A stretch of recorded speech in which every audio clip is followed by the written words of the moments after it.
السلام علیکم ورحمۃ اللہ وبرکاتہ حامدا و مصلیا اما بعد۔ محترم ناظرین، کیسے ہیں آپ لوگ؟ اللہ آپ لوگوں کو خوش رکھے۔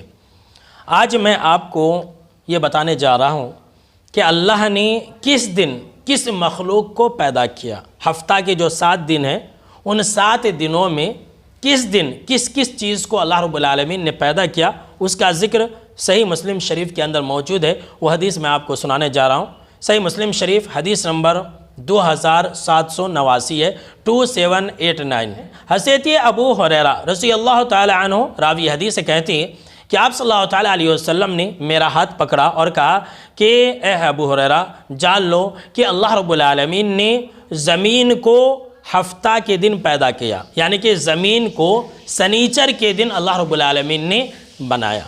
اس کے بعد آپ صلی اللہ تعالیٰ علیہ وسلم نے فرمایا کہ اتوار کے دن، سنڈے کے دن اللہ رب العالمین نے زمین کے اندر پہاڑ کو گاڑ دیا۔ پہاڑ کو اللہ رب العالمین نے اتوار کے دن پیدا کیا۔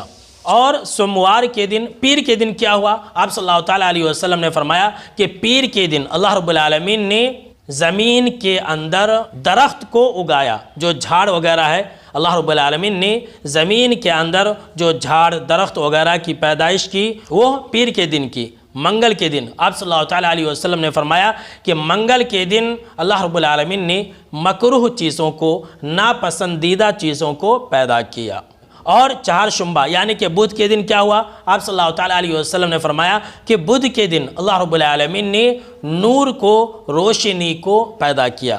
اور جمعرات کے دن کیا ہوا میرے دوستو؟ آپ صلی اللہ تعالیٰ علیہ وسلم نے فرمایا کہ جمعرات کے دن اللہ رب العالمین نے اس زمین کے اندر جانوروں کو پیدا کیا۔ اب بچا جمعہ کا ایک دن۔ جمعہ کے دن کیا ہوا؟ ذرا سن لیجئے۔ آپ صلی اللہ تعالیٰ علیہ وسلم نے فرمایا کہ آخر میں جمعہ کے دن اللہ رب العالمین نے عصر کے بعد حضرت آدم علیہ السلام کو پیدا کیا۔